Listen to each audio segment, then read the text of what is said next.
আসসালামু আলাইকুম। আপনারা সবাই কেমন আছেন? আলহামদুলিল্লাহ আমরা ভালো আছি। আজকে রান্না করবো এই যে পালং শাক রান্না করবে, দেখেন বেছে নিতেছি আর বেগুন ভাজি করব। আজকে খাবারটা কিন্তু অসাধারণ হবে। আর দেখেন এই যে পালং শাকের ভিতরে কিন্তু অনেক ময়লা থাকে, এই যে দেখেন বাজার থেকে দিয়ে দেয় না, কোনো রকম খেতে থেকে উঠায় ওইভাবে দিয়ে দেয়। আর ভালো মতো ভিতরে বেছে নিতে হয়। দেখেন এই যে মরা মরা পাতা থাকে। আর এখন এই যে এভাবে কেটে আমি একটু গোড়াটা ফেলে দিয়ে আর এই যেরকম ছোটো ছোটো করে পিস করে নেব, কিউট করে পিস করে করে নেব। পিস করে দেখেন সুন্দর সুন্দর করে বেছে নেব। আর এই যে এখানে বেগুনটাও আমি কেটে নেব। দেখেন এই যে বেগুনটা কেটে গোল গোল করে পিস করব। আর এটা খেতে কিন্তু দারুণ হবে। এই যে এরকম করে গোল গোল করে পিস করে নেব। সবগুলোই আমি যে একটা একটা করে পিস করে নেব। আর এটা খেতে কিন্তু দারুণ। এই বেগুন ভাজি হলে আর সাথে শুকনো মরিচ হলে কিন্তু অসাধারণ লাগে। দেখেন এই যে সবগুলো আমার একদম পিস করা শেষ। দেখেন এই যে একটা বেগুনে কতগুলা পিস হইলো। আর এটা খেতে কিন্তু দারুণ একদম। দেখেন সবগুলো কেটে নিছি। আর এদিকে আমি শাকগুলো একটু ভাপ দিয়ে নিব। শাকগুলো ভাপ দিয়ে নেব, কারণ পালং শাকে কিন্তু অনেক পানি থাকে। এই জন্য শাকটাকে ভাপ দিয়ে নিতে হবে। এর সাথে আমি আলু দিয়ে দিছি। এগুলো লাল আলু। এই আলুগুলা নতুন লাল আলু। লাল আলু আমি হালকা একটু করে ধুয়ে দিছি, একদমই ধুয়ে ছিলে কেটে দিছি। এটা সহ আমি ভাপ দিয়ে নেব। এখানে কোনো কিছু দিব না, এখানে আমি ভাপ দিয়ে পানি ঝরাই নেব। আর ওদিকে শাকটা ভাপে দিছি, আর এদিকে আমি বেগুনটা মাখাই নেব।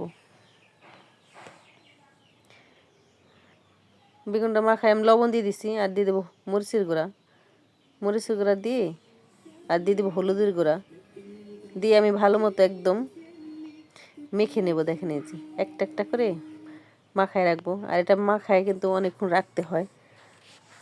10 মিনিট বা 15 মিনিট রেখে দিলে মশলাটা ভালো মতো ঢুকে যায়। আর যদি ভালো মতো না দেওয়া হয়, রাখা হয়, তাহলে কিন্তু মশলাটা ঢুকে না। মাখানোর সাথে সাথে কখনো ভাজি করবেন না, এটা কিন্তু খেতে ভালো লাগে না। আর যে মাখানোর পর রেখে দিবেন, তারপর ভাজি করবেন। দেখেন আমার সবগুলো মাখানো শেষ। এখন আমি যেটা রেখে দিব সাইডে, দেখেন দেখেন এই যে আমার মাখানো শেষ।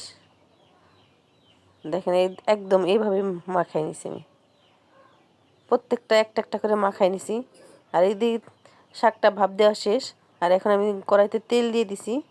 তেল দিয়ে দিব আমি যে রসুন কুচিটা দিয়ে দিছি। রসুন কুচিটা হালকা একটু বাদামি কালার করে নেব। দেখেন এই যে রসুন কুচি। আর শাকে কিন্তু তেল লাগে, তেল ছাড়া কিন্তু শাক খেতে ভালো লাগে না। একবার রসুনটা আমি একবার বাদামি কালার করে নেব,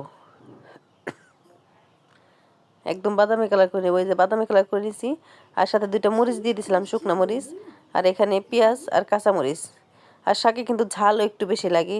ঝাল না হলে কিন্তু খেতে ভালো লাগে না।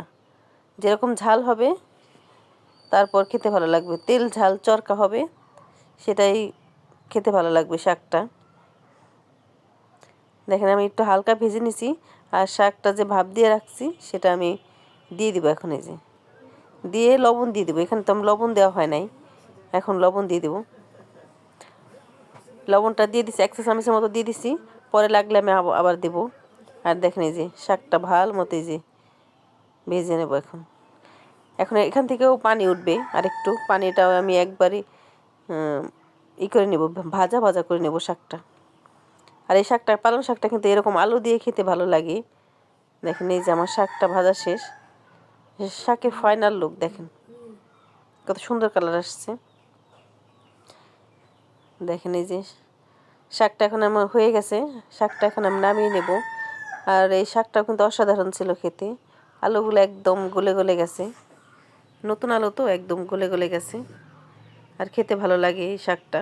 দেখেন অসাধারণ দেখতে হয়েছে, খেতেও অসাধারণ। আর আমাদের ভিডিওটি ভালো লাগলে লাইক এবং শেয়ার করে দিবেন। আর আমাদের চ্যানেলে নতুন যারা, তার আমাদের চ্যানেলটাকে সাবস্ক্রাইব করে দেবেন। আর এদিকে শাকটা হয়ে গেছে, এখন আমি বেগুনটা ভাজি করে নেব। বেগুনটা কিন্তু অনেকক্ষণ মাখায় রাখা হয়েছে। আর চুলায় একটা কড়াই দিয়ে দিছি, আর পর্যাপ্ত পরিমাণে তেল দিয়ে দিছি। যেহেতু বেগুন ভাজিতে তেল বেশি লাগে, তেলটা আমি দিয়ে দিছি যে। আর সব মশলা কিন্তু একদম ঢুকে গেছে আমার। 20 মিনিট হয়ে গেছে আমি রেখে দিছি। আর এই 3টাই দিয়ে দেবো এখানে। কড়াইতে যেহেতু ভাজছি, আপনারা ফ্রাই প্যান থাকলে ফ্রাই প্যানে ভাজতে পারেন। আমি এখানে কড়াইতে ভেজে নিচ্ছি। দেখেন এই যে সুন্দর মতো একদম লাল লাল করে ভেজে নেব। দেখেন এই যে এক পাশটা হওয়ার পরে আরেক পাশটা আমি ভেজে নেব। আর এই বেগুন ভাজি দিয়ে কিন্তু ভাত খেয়ে নেওয়া যায়, খেতে অসাধারণ লাগে। দেখেন এই যে এক পাশটা হয়ে গেছে হালকা, আমি আরেক পাশটা এই যে উল্টাই দেব। আর আমাদের ভিডিওটি ভালো লাগলে লাইক করে দিয়ে দিবেন, একটা লাইক আর একটা শেয়ার করে দিবেন যদি আমাদের ভিডিওটা ভালো লাগে। দেখেন বেগুনটা একবার দুই পাশটাই দেখেন লাল লাল করে ভেজে নেব। দেখেন কতটা সুন্দর হয়েছে, লাল লাল করে একদম ভেজে নিচ্ছি। দেখেন তেল ঝরায় আমি একদম উঠাই নেব। এরকম লাল লাল বেগুন ভাজি আর সাথে শুকনো মরিচ থাকবে, কিন্তু খেতে অসাধারণ লাগবে। এই বেগুনটা কিন্তু খিচুড়ির সাথেও খেতে ভালো লাগে, গরম ভাতের সাথে ভালো লাগে, রুটির সাথে ভালো লাগে। আপনাদের যার যেটা দিয়ে ভালো লাগে সেটা দিয়ে খেয়ে নেবেন। আমি বেগুন 3টা উঠাই নিয়েছি, আরও দিয়ে দিব। আর যে কয়েকটা আছে এখানে আমি দিয়ে ভেজে নেব। দেখেন সবগুলো দিয়ে দিছি, দিয়ে এখন এই যে আমি ভালো মতো যে ভেজে নেব। এরকম করে আমি একদম লাল লাল করে ভেজে নেব। দেখেন এই যে লাল লাল করে ভেজে নিছি। দেখেন কতটা সুন্দর হয়েছে, আর খেতে কিন্তু অসাধারণ থাকে। দেখেন আর কি সুন্দর কালার আসছে, কালার দেখেই প্রাণ জুড়ায় যায়। দেখেন সবগুলো আমি উঠাই নিছি, আর সাথে কয়েকটা শুকনা মরিচ দিয়ে দিব। এই যে শুকনা মরিচটাও ভেজে নিছি। দেখেন শুকনা মরিচটা দেখেন এই যে ভেজে এর সামনে দিয়ে দিছি, আর খেতে কিন্তু অসাধারণ লাগবে। এই যে আমাদের ভিডিওটি ভালো লাগলে লাইক এবং শেয়ার করে দেবেন। আমাদের চ্যানেলটাকে সাবস্ক্রাইব করে দেবেন যারা নতুন থাকেন। আপনারা ভালো থাকবেন, সুস্থ থাকবেন।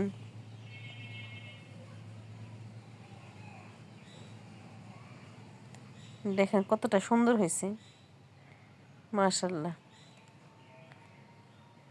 আর এই মরিচগুলো কিন্তু অনেক ঝাল, খেতে কিন্তু অসাধারণ। আল্লাহ হাফেজ।